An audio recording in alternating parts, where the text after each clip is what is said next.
Grabe, hindi inaasahan, bigla na lang nag-lock itong si Hercules at si Snowy.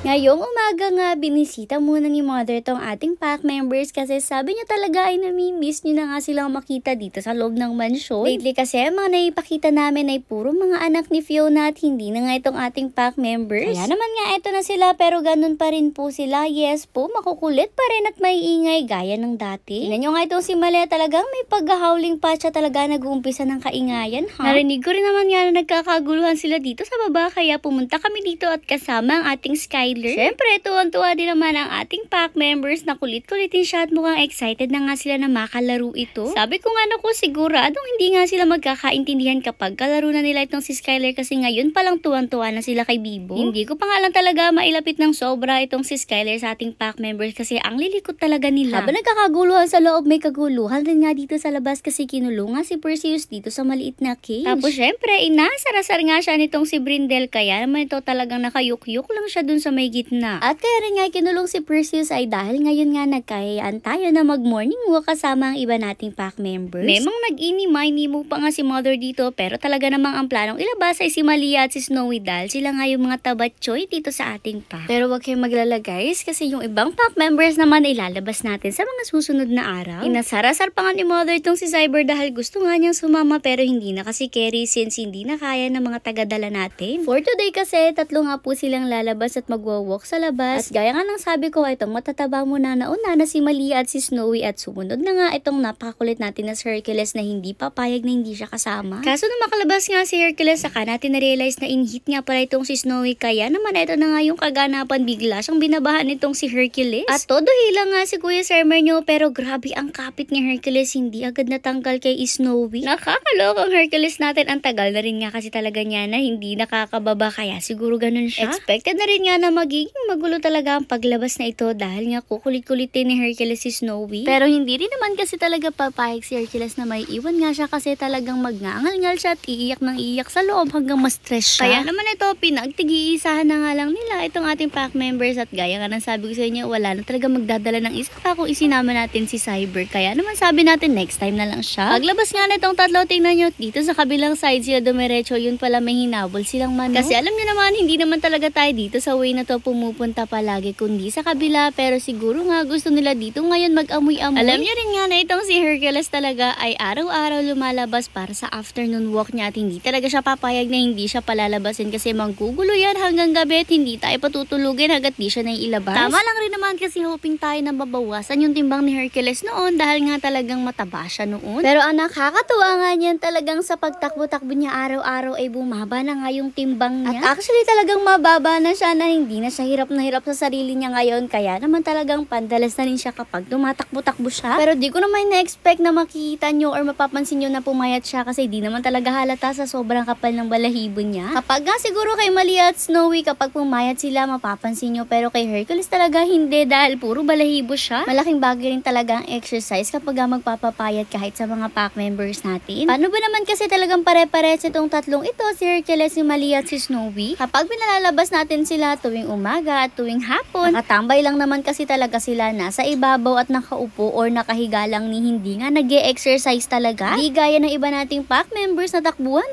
at nagkukulitan pa kaya naman kahit papano ay na-exercise sila at nababawasan yung timbang nila. Ito kasi sa tatlong to, chill na chill lang nakaupo sa ibabaw at nagmamanman kaya nga ito ang tataba nila talbugan kapag tumatakbo. At although cute ngang tingnan na ganito sila, chubby-chubby at mukhang pinapakain ng maayos, lahat naman po ng sobra ay masama na at masabang na kung talagang sobrang taba nila. Lalo na itong si Snowy, tingnan nyo talagang halos hindi na makatakbo sa taba niya. Anyways, balik tayo sa video ito. Habang naglalaro nga itong mga to sa damuhan, tingnan nyo sumunod pa talaga itong si Achichi sa atin pero di naman makalapit. Paano ba naman siya makakalapit ang lalaki ng mga dala natin for today at takot na takot nga siya lalo na sobrang liit nga niya. Kaya naman itong mga to dumiretso nga lang dito sa may damuhan kasi dito rin naman nag-e-enjoy ang pack members. Tapos pumunta pa nga sila dito sa may area kung saan nga nanganak si Mama Fiona Fiona. O diba talagang may bagong spot na nga sila na napupuntahan. Dahil nga syempre na-discover ni mama na pwedeng ang daanan to ng ating pack members at safe naman. Kaya ito talagang pinapunta nga itong dalawang ito. At syempre, hindi din naman talaga pwede na sila lang dalawa. Kaya heto si Malia, tatakbo na nga nung ma-realize niya na may iwan na siya nung dalawa. Paano ba naman kasi mapapansin nyo naman na si Hercules ay for the sunod nga lang dito kay Snowy dahil nga in-hit siya. Akala nyo talaga mabait si Hercules kasi sumusunod siya kay Snowy, pero ang totoo gusto lang talagang sundan kasi nga in-hit at gusto niyang babhan. O diba kahit talagang medyo tumatanda ang ating Hercules ay hindi nawawala ang pagiging matinik niya sa mga chicks. Na kahit nga nasa labas na siya, mas inuuna pa rin niya ang man-chicks nga at ang chicks niya for today ay itong si Snowy. Pero kung matagal na nga kayo nanonood sa amin, aware naman kayo na hindi na nga natin pwedeng pag-anakin itong si Snowy dahil nga twice na nga po siyang umanak at parehas po ay CS. Tapos sa unang panganak nga niya na CS, wala yung puppies niya at lahat po talaga ay namatay. Sa pangalawa at huling pag-anak naman po niya, tatlo yung mga junakis niya at isa na nga po doon ay si Olaf at ikinip nga natin siya. Kaya sabi ni mother, hindi na nga talaga natin pag-aanakin itong si Snowy kasi nga palagi siyang CS at siya rin nga yung nahihirapan. Ang alpha naman natin na si Malia, syempre hindi na rin nga natin paanakin kasi napakarami na rin nga niya naging anak. Paano ba naman kasi si Malia kung mga anak? Grabe, pito-pito talaga, napakarami. Pero kung nakasubscribe nga kayo sa aming YouTube channel, siguradong napanood nyo doon yung mga pag-anak-anak ni Malia at matutuwa talaga kayo doon. Kasi itong si Malia, grabe, napakagaling talaga niyang umanak. Tapos hindi lang yun, ang gaganda rin ng mga anak niya kasi assorted talaga. Anyways, balik na nga tayo sa video. Ito, pagkagaling nga nila dito sa ibabaw sa may tubuhan, diretso uwi na rin nga sila. Tumambay nga lang talaga sila doon kasi doon nga malilong tapos medyo mahangin kasi nga dito nag-uumpisa na talagang uminit. Medyo tinanghali na rin nga kasi talaga dahil hindi nga talaga to napag-usapan at biglaan nga lang nagkayayaan na magwo-walk nga for today. Kaya nga uwi na rin tayo kasi talagang pagod na rin yung mga kasama natin. Tingnan nyo nga itong si Malia at si Snowy dahil hindi naman sanay na naglalakad-lakad ng mahaba. Mapapansin mo nga sa kanila na talagang pagod na nga sila as compared kay Hercules na sanay na nga't araw-araw nang lumalabas. Si Ate Che naman nandito para na tingnan nyo talagang may sumuot pang plastic sa kanyang nguso. Naglaro-laro na nga lang siya ng kanya kasi alam niya na hindi talaga siya makakalapit dito sa ating pack members. Kasama rin nga pala natin ngayon sa morning walk natin itong si Ate Bibo at syempre talaga makikiagaw nga siya paghawak dito sa ating pack members. Kaya naman siya muna yung naghawak dito kay Snowy. Hinayaan naman siya ni mother kasi mabait naman talaga itong si Snowy. Yun nga lang, hinila niya si Ate Bibo papunta sa maling way. Kaya naman further run si mother para pigilan nga si Snowy kasi sa totoo lang dinadala-dala niya lang talaga itong si Ate Bibo. Pero syempre habang pauwi nga hindi pa rin talaga nagpapapigil si Hercules sa talagang todo baba pa rin dito kay Snowy. Maya-maya pa nabitawan nga ni Ate Bibo niya si Snowy kaya ayan for the run na naman si mother para nga hagipin ang tali ni Snowy. After nga ng lahat ng mga kalokohan pinagagagawa ng mga ito pinapasok na rin nga sila agad since mainit na talaga dito sa labas. Pagpasok nga pagod na pagod itong dalawa, halata nyo sa kanila kasi gusto na nga agad nilang pumasok. Pero syempre hindi pa sila pwedeng papasukin agad kasi kailangan pa talagang linisan ito mga paan nila. Kaya naman ang ginawa ni na mother, inisprayan nga yun ng alcohol tapos pinunas-punasan nga rin kasi medyo putik talaga kapag nabasa ng alcohol. At syempre all three of them ay nilinisan nila ng paa para ma-make sure na kung ano man yung mga naapakan nila sa labas, hindi na nila madala sa loob. At tingnan nyo si mother, grabe pagod na pagod sa mga kaganapan ngayong umaga.